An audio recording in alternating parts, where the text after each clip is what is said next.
What's going on, people? We are back. We're back for the dual cert challenge. 90 days is going to take us to grab the AWS Cloud Practitioner and the AI Practitioner that's been newly released. I can't wait to get those certs with you. I can't wait for you to get those certs, right? I got those certs already. But again, I'm Errio Boyd. I'm here, and I'm here with Coach Charisma, right? One of my favorite people. And He says that.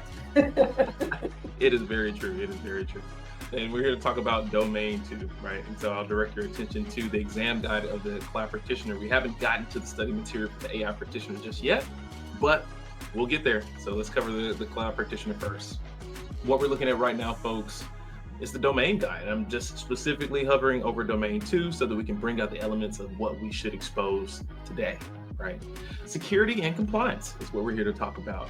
The first thing that we need to hit is the AWS Shared Responsibility Model. And then there's other concepts that we'll go into, like identity and access management and general security services. But I think this is a great place to start. Coach, what do you think?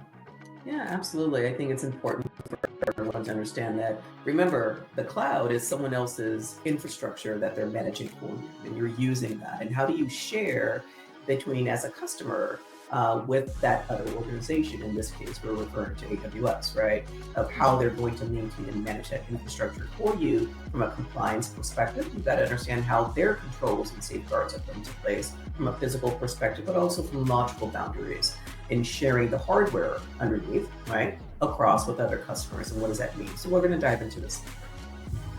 Absolutely, absolutely. So this blog page, we're going to give you in the post, in the description of this video, as well as the LinkedIn post that we're going to post here. So you can come and check out the shared responsibility model.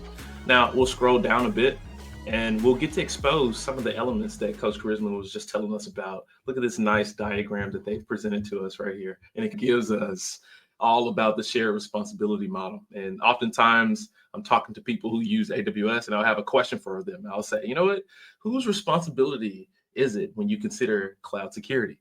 And everybody says, hey, you know what, it's AWS's responsibility. And I would say, but you're bringing your application to AWS. And so, Coach, I don't know if you have additional info on what this image is actually showing us. I want to zoom in just a tad bit closer. Yeah. That's rough. Let's back up a little bit. Yeah. But while you're doing that, right? So what I Yeah. would say is that at the end of the day, it's all about protecting your data.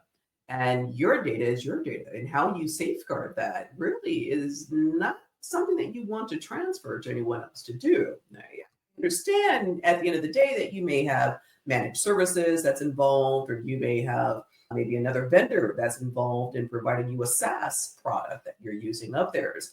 But at the end of the day, it's your data. So the customers are always going to be responsible for security in the cloud, right? Things like encryption keys, things like security groups, things like IAM permissions and privileges that we'll talk about a little bit later. But at the end of the day, it's the customer's data that it's their responsibility to safeguard that. We'll talk about Errio. We'll talk about a little bit more about how AWS and what their responsibility is in safeguarding the controls, or the technical controls, as well as the physical controls to that. Absolutely. And when I think about what AWS is, Coach just told you, you're using someone else's infrastructure. So it's not all on you, right? Some of it, a lot of it is on you. As Coach Richmond just talked to you about, you're bringing your own data here. You're bringing your application and your own security controls that you'll apply to that application. But when you consider what AWS has ready for you, check it out. We talked about that global infrastructure, right? How is AWS protecting that global infrastructure? Not only are there compute units out there, there's network devices connecting these different data centers within the data center storage layers.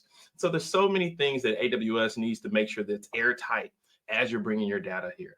And one of the ways in which you could reassure yourself that AWS is doing this is through a service called AWS Shield.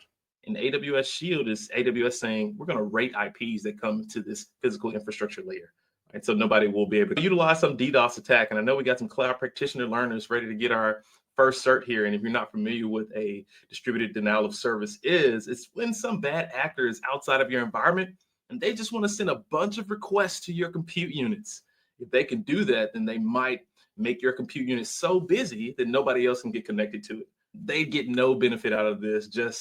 They just get to shut you down for a moment. And so AWS says, we don't want that. So we're going to protect this physical infrastructure that we provided to you. Then there's other elements that you can dive into to stretch that out even more, where you can get a little bit more control on what AWS Shield is doing.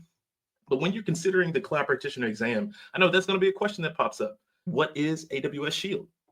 And that's exactly what it is here.